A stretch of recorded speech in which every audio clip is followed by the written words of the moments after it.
Director Cheadle, your opening statement indicates that the Secret Service constructed a security plan for the site in Pennsylvania. I'm assuming that security plan would also include the security footprint for the site, but it also would be based upon a threat assessment for the threats associated with Donald Trump and the crowd in attendance. Would it not include a threat assessment?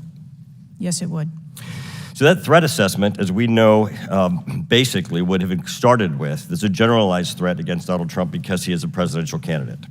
Then it would have gone to, he's a former president, and he gets security coverage just as Bush, Clinton, Carter, and Obama do. And then you also have the heightened political environment. Even for those, it's clear that the security footprint, that the threat assessment was insufficient, which permitted then a 20-year-old to actually enter with a weapon and shoot Donald Trump.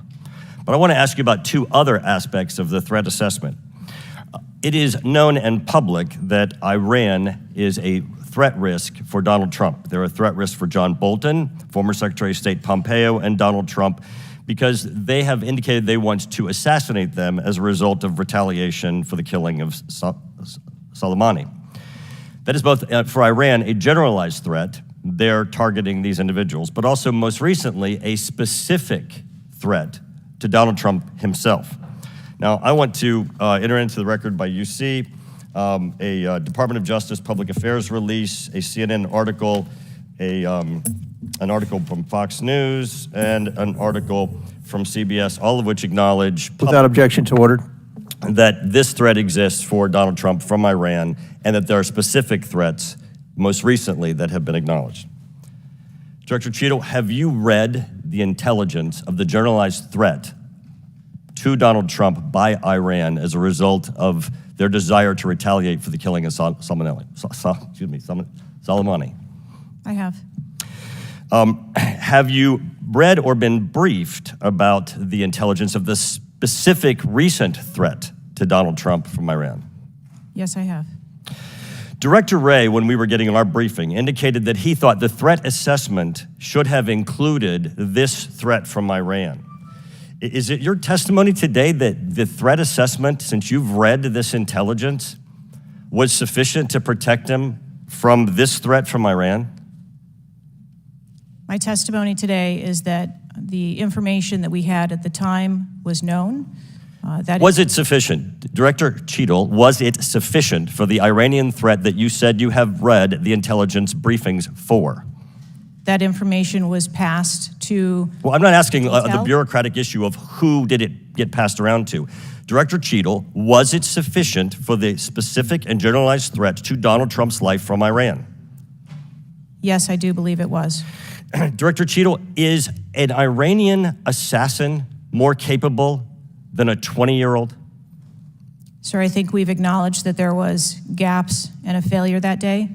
When I raised this issue with Director Wray, he was incensed. He was shocked that the threat assessment of Iran did not seem to be, as we and I discussed, baked in to your security footprint and your threat assessment.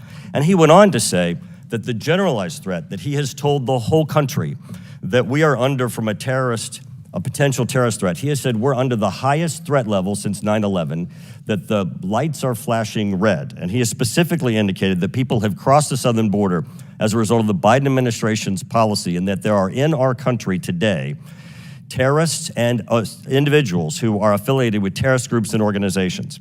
That would be a heightened threat environment, Director Cheadle, would it not?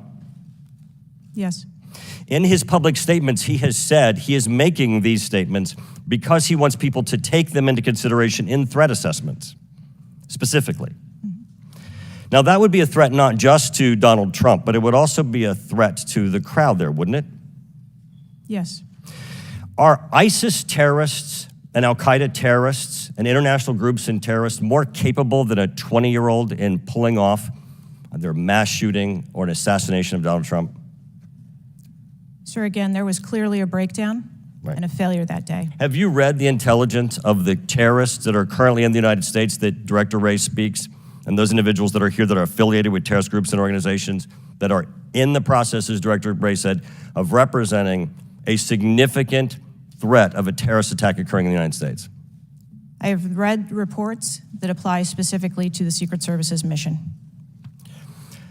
Director Cheadle, Because Donald Trump is alive, and thank God he is, you look incompetent. If Donald Trump had been killed, you would have looked culpable. There is no aspect of this that indicates that there has been any protection to Donald Trump. The threat was identified before he took the stage, and the shooter was only killed after Donald Trump himself was killed. Not only should you resign, if you refuse to do so, President Biden needs to fire you, because his life, Donald Trump's life, and all the other people which you protect are at risk because you have no concept of the aspect that the security footprint needs to be correlated to the threat. I yield back.